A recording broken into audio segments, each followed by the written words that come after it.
Inspired talks of Swami Vivekananda, Pranam Mantra. Om Namah Shri Yati Rajaya Vivekananda Sure Satchit Sukhat Swarupaya Swamine Tapaharine. The last section of Swami's talks on August 3rd. It's a beautiful thing. Actually, it needs little understanding. And if you listen to this very carefully, you get a feel of Vedanta philosophy. What exactly Vedanta is. Vedanta is not what you popularly hear or read here and there. And one of the crucial points about Vedanta is a discussion on time. That is how Vedanta looks at time. Swami says the present is only existent.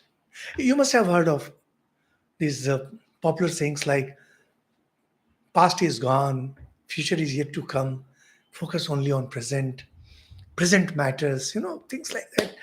You cannot change your past, you cannot control your future, you can control your present. These are known as truism. Like even a child knows it. Now, if a child knows it, then why a philosopher needs to discuss all this? Swamiji says the present only is existent. The term is existent, exists. How? The way God exists. The way God alone exists, just like that, present only exists. There is no past or future. Now, remember, the popular sayings, those who talk about power of positive thinking, etc., they will tell you that don't worry about your past, don't think about your future, etc. But no, Vedanta says there is no past and there is no future. There is only present. This is one of those sublime truths of Vedanta. If you have understood Vedanta, then you will understand this too. It says, because to think it, you have to make it the present. Like if you are thinking about past, you have to make it present. If you're thinking about future, you have to make it present. So it's not that only that present is important. Only present is. Okay. Now, naturally, my dear audience, my dear listeners, those of you who are devotees, admirers of Swami Vivekananda, and of them, all those who have some faith in my explanations will say that, okay, fine. Swami Vivekananda has said, and Samarpanananda is explaining, so we accept it. No, it's not that. It's absolutely logical. And the only thing that will surprise you, this explanation, is the simplicity of the arguments and the subtlety of it, the profundity of it. If there is something unique about Inspired Talk series, it's the profundity. So profound, yet so simple in arguments. Now, to understand this, I'll give you a very short survey of yoga philosophy. Those of you who are interested, we have delivered a series of talks on Raj Yoga. You can listen, and you should listen, because without understanding yoga, it's difficult to understand Vedanta. Now, those familiar with yoga philosophy would remember that yoga means chitta vritti nirodh, which means mind is always active and there are always thoughts. Mind in motion. When mind is in motion, That motion is known as vritti. And when there is no motion, it is no more mind. It's a very interesting thing. Mind is mind only till it is in motion. Now, those all those who have studied yoga philosophy and remember some of these sutras says how these vrittis come and what are the different kinds of vrittis. That means what are the kinds of thoughts that we have. And it says praman, viparya, vikalp, nidra, smriti. That means mind has five kinds of thoughts. There can never be a mind which will not have these five kinds of thoughts.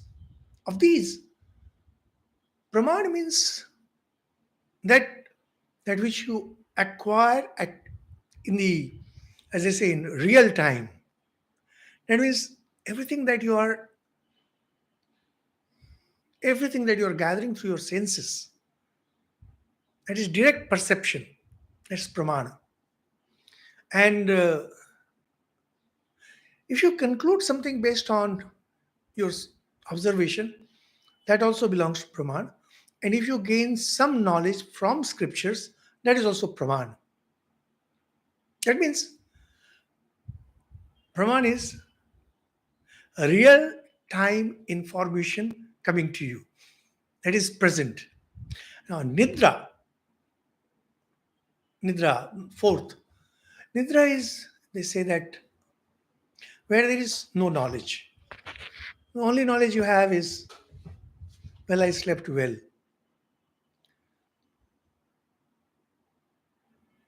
Or you may be dreaming.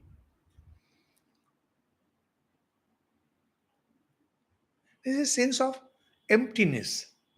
So now that is of no use to us in this discussion. Three things remain: viparya, vikalp, and smriti.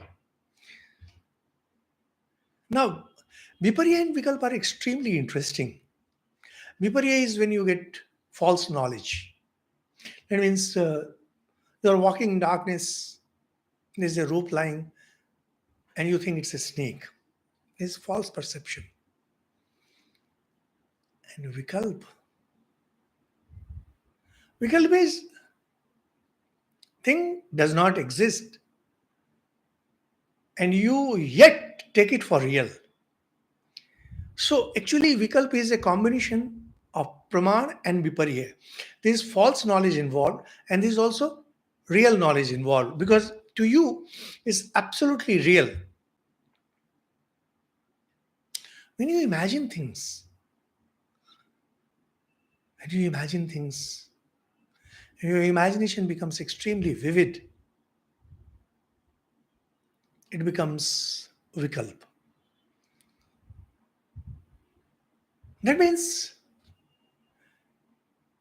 when you're thinking of future, you're sitting here and thinking of future.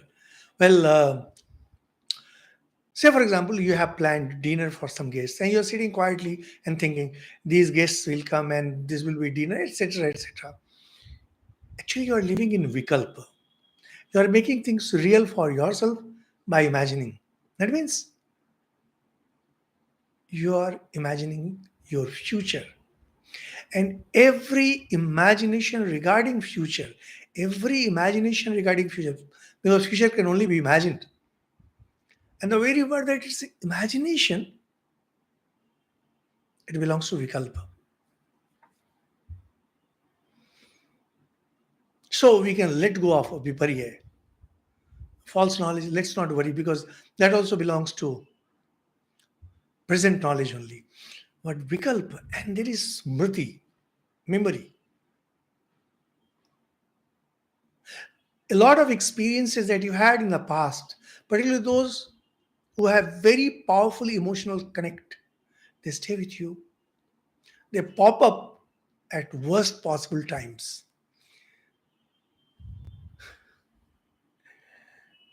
Just like when you are walking through darkness, you start imagining ghosts all around you. Thus, we have three very powerful vrittis, thoughts: pramana, vikalp, and smriti. Praman, real time; vikalp, future; smriti, past. Now, vritti, as far as vritti is concerned, that's what concerns us. Mind in action, whether it be praman or vikalp or smriti, they are all in real time.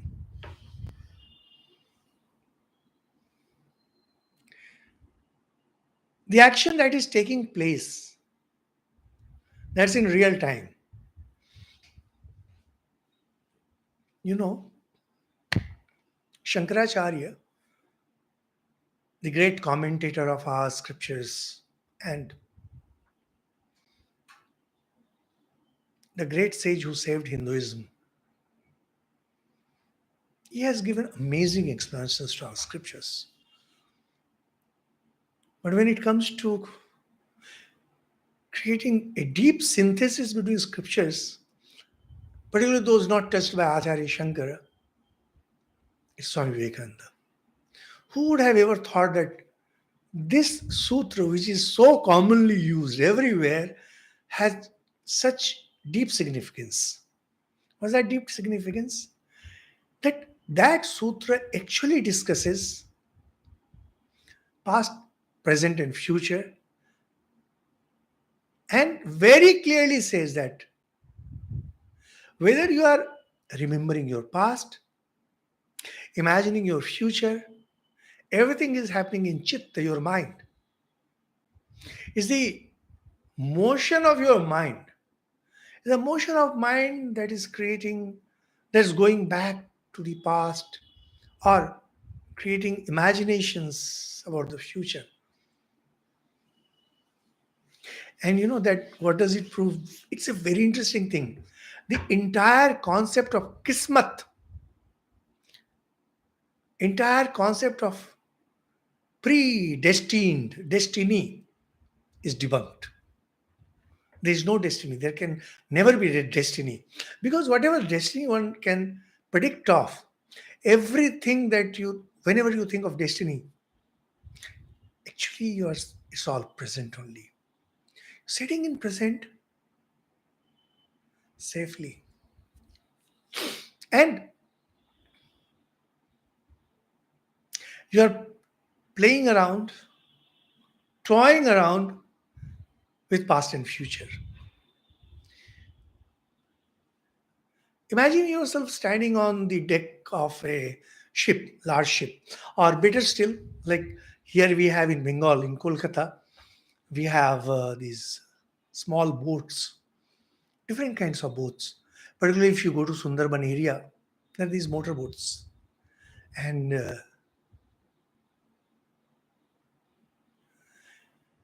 you just sit at the side, you see that your boat is moving and you will feel that water is speeding past. If you stand up and look at the front, you can see the future. But you are safe standing in the present. And when you look back, let's turn backward, see that the sides are receding. Actually, what is happening? You are only in the present. It's just you're solidly placed in the present, just depending on which direction you look at. It will be present, past, or future. It's more to come. Now, when there is vritti nirodh, this third sutra, if there is vritti nirodh, then what happens? Tada drashtu swarupe avasthanam. At that time, you become yourself.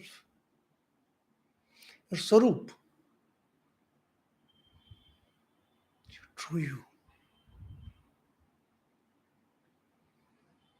And what happens at that time? There is no vritti. Not only that, there is no vritti, which means praman is gone, vikalp is gone, and smriti is gone. And with these three, viparya is also gone. That is the false knowledge that we acquire. And nidra, the absence of knowledge, that is also gone. Past, present, future, every kind of knowledge that you can have from this world, they are gone. So, what is ultimately gone when you are in Swarup Avasthan? When you are with yourself? Dear audience, time is gone, space is gone. With time and space gone, another casualty is causation. There is no causation. That means when vritti stop, when you are Atman, when you realize you are Atman, what are the devastating things that take place with you? You realize there is no time. You alone exist. So naturally, present alone exists. Space, gone. There is no space. There is no time, so there is no space. Nothing is there. And there is no causation. There is no birth. There is no death. There is no sin. There is no virtue. Neither good nor bad. Can you even think of any scripture talking like this? And it is so obvious. We're not discussing any rocket science. So simple. Now, when you think of time is seen by science differently, measure of events. And there was this great philosopher Bergson who came up with the idea of psychological time, time in the mind. So whether you are talking about psychological time or time as measured by science, time as measured by quartz clock, atomic clock, whatever you say, they all cease to exist.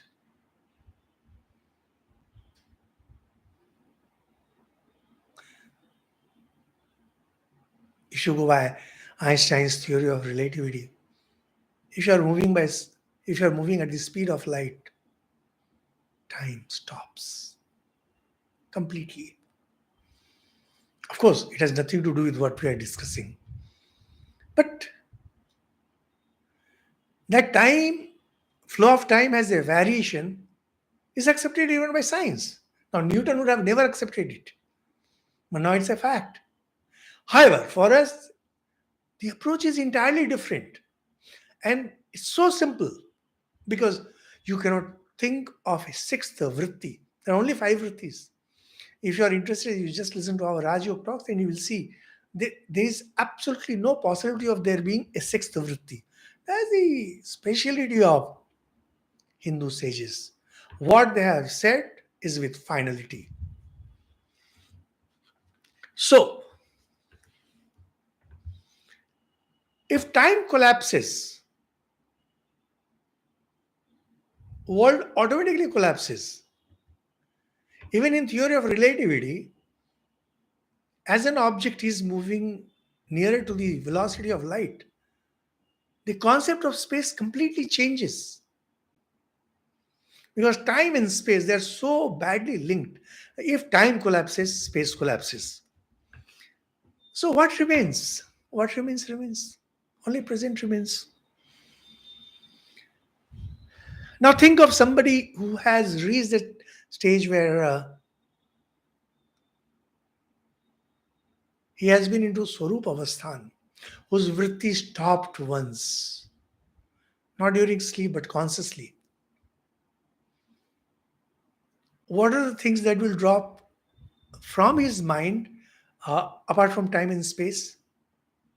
Well, everything that's related to action.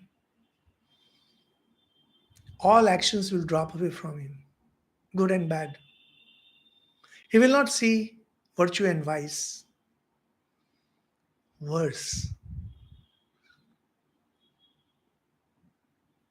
there will be no duty left for him. Naiva tasya krite nartho na krite neha kasyana. He doesn't have any more duty to perform. And no sin will come to him if he doesn't follow any prescribed duty. So, not only this, those of you who love thinking on these lines, if you go deeper into it and you start writing down what are the changes that might take place, you may come up with some really brilliant ideas, and do send those ideas to us. You might use it in some talk. There is a very short history of time. What exactly happens when you become spiritual?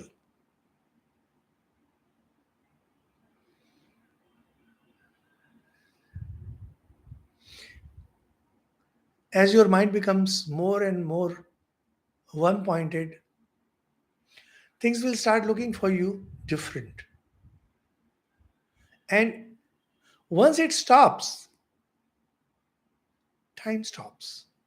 Time stops, space collapses.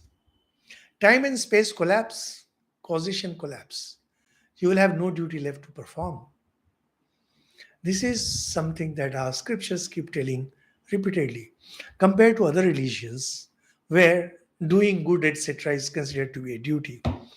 I hope the idea is clear. I am just opening my chat in case you have any question to ask, you can ask, because it's a very interesting thing, very interesting discussion that we had.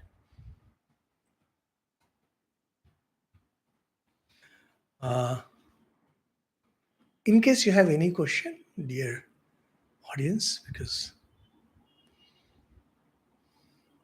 yes, Mr. Sanjeev, if you have any question to ask based on what we discussed just now, how Vedanta looks at time, and how, according to yoga, as your mind function stops, time stops. Time stops, world collapses. Now, Surajit 999, you should be using your name. Come on, you are into serious listening. You should be using such kind of email ID. Won't life be obsolete without any duty? Well, that is what Swamiji will be telling here, and all the Vedantic scriptures say. And Vedanta concludes with this, that anyone who still has any sense of duty is not yet ready for Vedanta. No, you are not. If you have the slightest sense of duty towards your father, towards your mother, towards society, you are not yet ready for Vedanta. Very harsh to listen, but it's a fact. If you have any passions left, if you still want to enjoy life, if you still think that you should get wealth and you should have plenty of sex and plenty of name and fame, Vedanta is not meant for you. If you think that you still have duty, Vedanta is not meant for you. You practice Hindu religion, because Hindu religion permits all that. There is dharma, artha, kama, and duty towards your parents, duty towards your society. Those things are there perfectly. Vedanta is meant for this. Kabir Das is beautiful saying, "Jo ghar ja rahe aap na chale hamare saath." If you are most willing to burn down your house and everyone along with it, only then Vedanta is meant for, not for everyone. Vedanta is not meant for faint-hearted. It's not meant for everyone. And remember that all the great teachers of Hindu religion were Vedantins. Be that Swami Vivekananda, be it Sri Ramakrishna, be it Shankaracharya, be it Vyas, they were all Vedantins.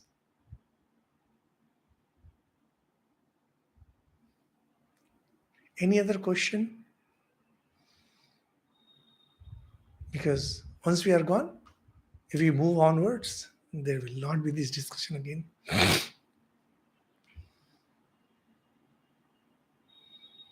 Okay, so we proceed. Give up everything and let it float where it will. Don't you worry.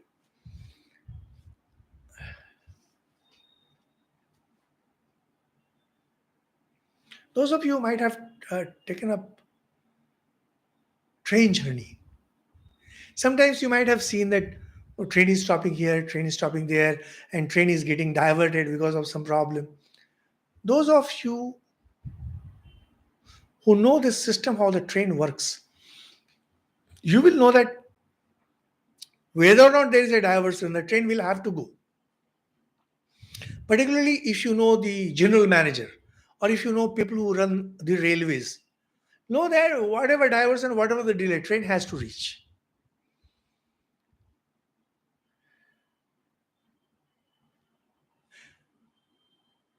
Once you have the firm conviction, mind it, expression is firm conviction that God runs this universe, and you have picked up all your anchors to move towards God, then you say that let everything float. Let everything float. Because we are all floating in Ganga. When you are holding somebody's hand, you are holding something. Now that thing is floating on its own. It's not because of you.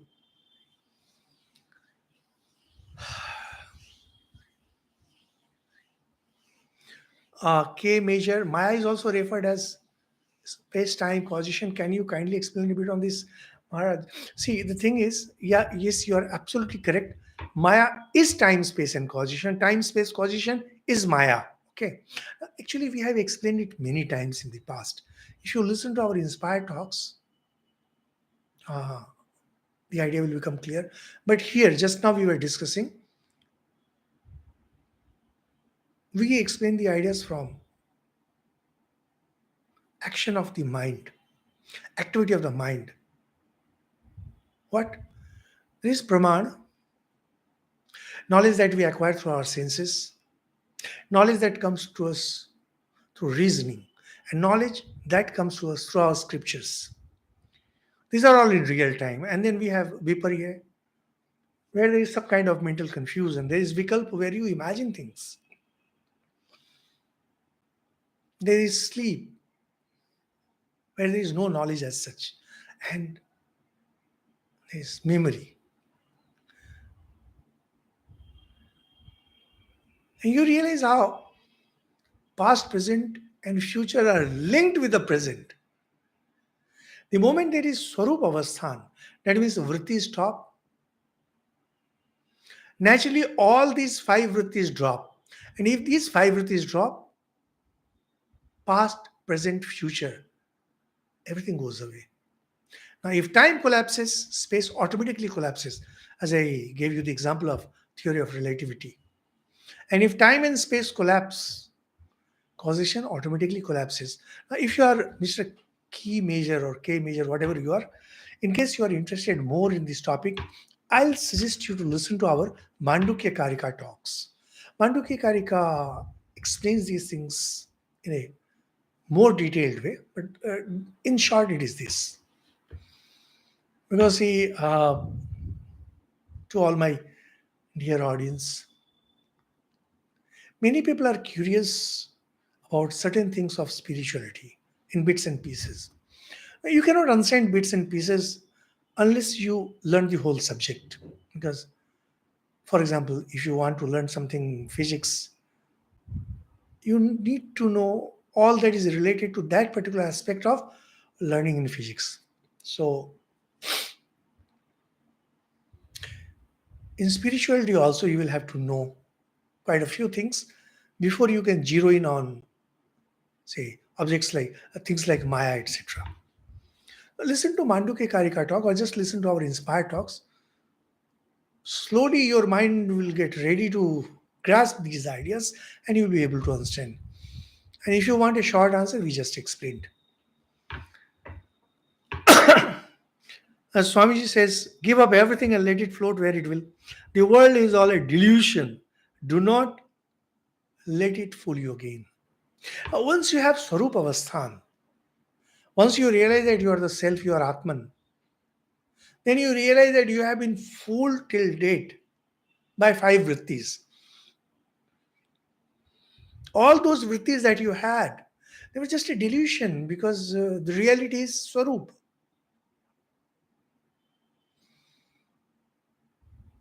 It's like knowing a mirage.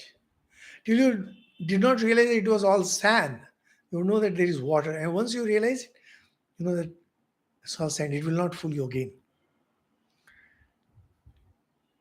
See, those of you have who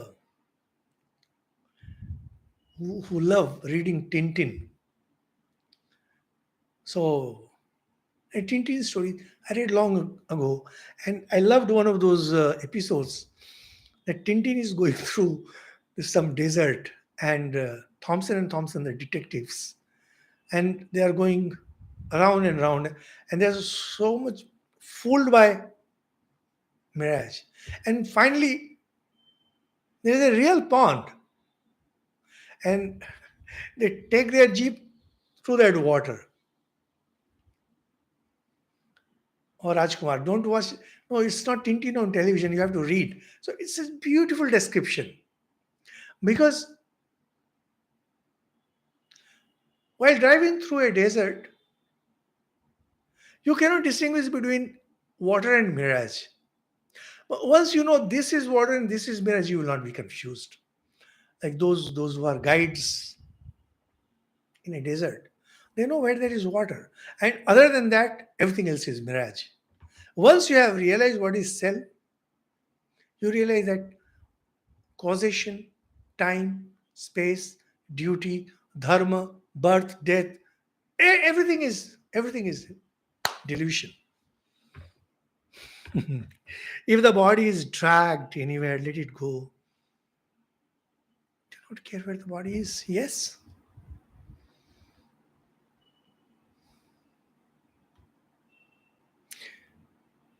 Those who realize the spiritual truth, they don't care about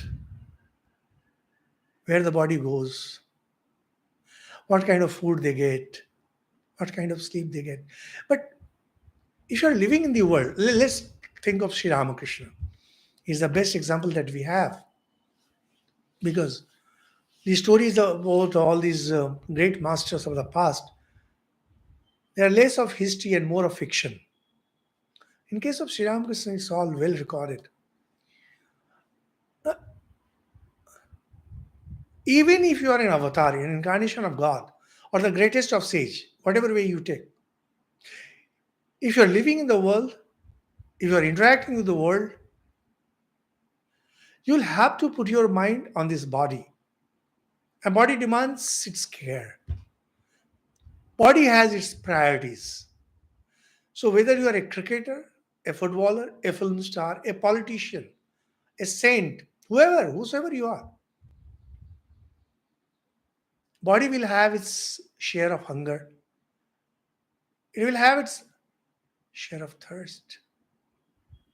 It will need to take rest. It will require sleep.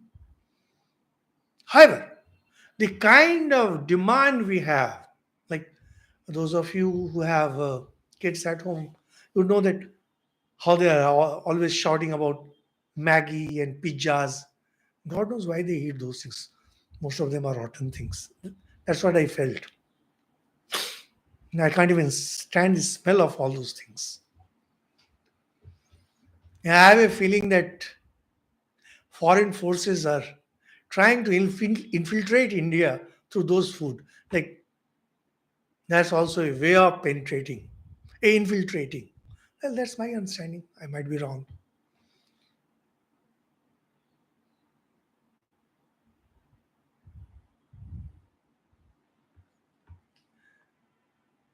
These kids will say that they want only that kind of food, like when we were kids.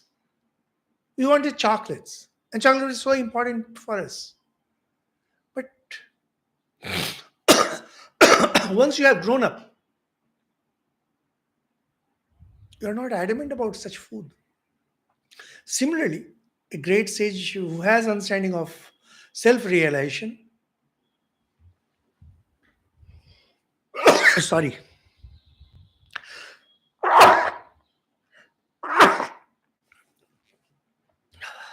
they do not care much about what's happening to the body, but bare maintenance will be needed. There is basic requirement that just to maintain your body, you need something that's needed. and says, do not care where the body is. This tyrannical idea of duty is a terrible poison and is destroying the world. So, my dear Surajit 999, you ask this question and see Swamiji himself is answering that this tyrannical idea of duty, the very idea of duty is tyrannical. I'll tell you something. Some years ago, somebody whom I knew, he contacted me over Facebook or something, telling that one of the bright boys of his area, he had joined as a monk at one of our centers. And if I could confirm that. And then he added his sentence. Now, the person who contacted me, he himself is a former student of the Ramakrishna Mission. So, when it was to take advantage of the Ramakrishna Mission system, he had no hesitation. And at that time, I was a young monk, young brahmachari, when he was a student of Devgar. Now, see, he took full advantage of the system of the Ramakrishna Mission. And when somebody from his area or locality, whatever it was, he joins, he suddenly remembers and says, look, he has a duty towards his parents. And in his outlook, he's a communist, the person who was talking to me. And I instantly replied, well, I will find out. I'll let you know. Why are you talking about duty? Now, if this same person today had gone to America for a job where he would have got pots of dollars, he would have never cared for his parents because his parents have been left behind.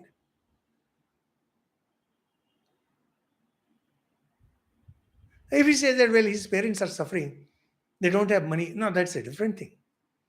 But that was not the case. Talking about the nearness. See, that's what I said. If somebody wants to become a monk, then you think of duty. But if he goes to England and America, there is no duty involved, isn't it? He said, how true. At least he had that much of sense. He didn't get down to arguing with me.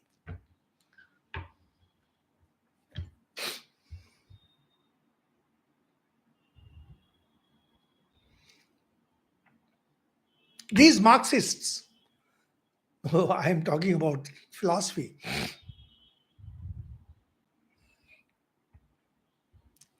Surajit Jana, keep listening. You see, problem is that you take admission in class 2 and in 1 month you say that I want a PhD degree. It doesn't happen that way. Have patience. Keep listening. Keep cleansing your mind. And with time you will have understanding. Everything cannot be explained. Everything cannot be explained. And most answers, most questions that come to your mind need to be answered by yourself.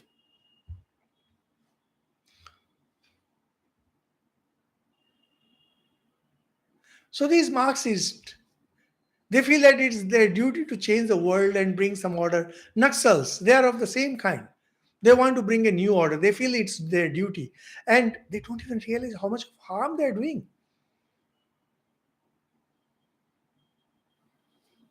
But there will always be politicians, there will always be rulers, and there will always be people who revolt. But those who want to realize Atman, those who want to know their true self, those who want to be spiritual, those who want to be the light of the world, or at least light of their own life, inner life, for them these things do not matter. It's a terrible poison duty. I don't want anything from you. I have no duty whatsoever towards you. And definitely not those people, not a monk. A monk has no duty towards society. He has given up everything. Similarly, a person who wants to go out and out towards spirituality has no duty left. None. Think of Swami Vivekananda. When Swami Vivekananda left everything, his father was dead, his mother was starving, his sister was starving, his brothers were starving, and one of his sisters committed suicide.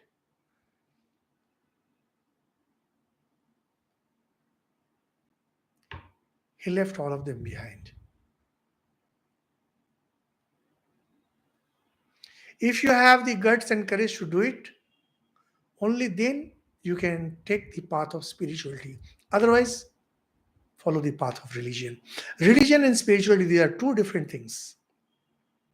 Religion is where you have a sense of duty. That's the sense of duty can be also religious duties. And there's an old quarrel between Mimamsa philosophy and Vedanta philosophy. Mimamsa philosophy feels that a person has religious duties till last. Even a sannyasi has religious duties. Vedanta says no. Once a person has realized that his true nature is self, he has no duties whatsoever, neither religious nor social. In return, he doesn't demand anything. He doesn't demand anything from this world, nor does he demand any kind of help, nor does he want heavenly joy either here or hereafter. So do not wait to have a harp and rest by degrees. Why not take a harp and begin here?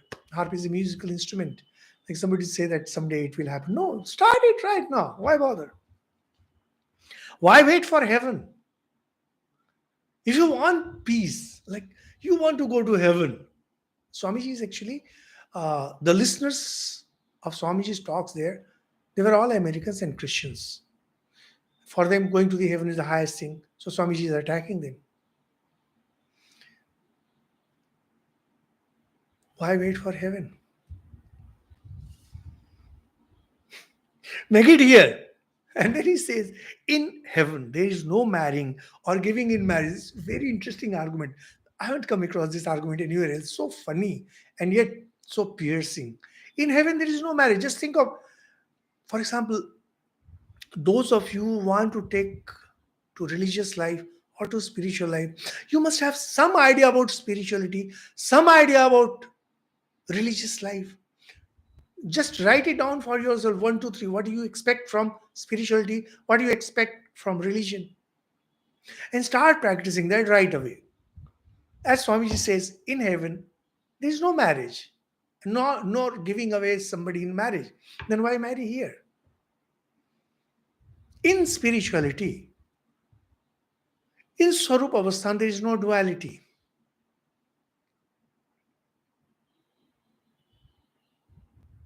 So stop discriminating here and now.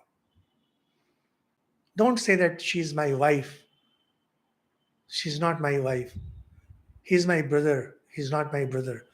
Everybody is same to you. There will be no possessiveness in you.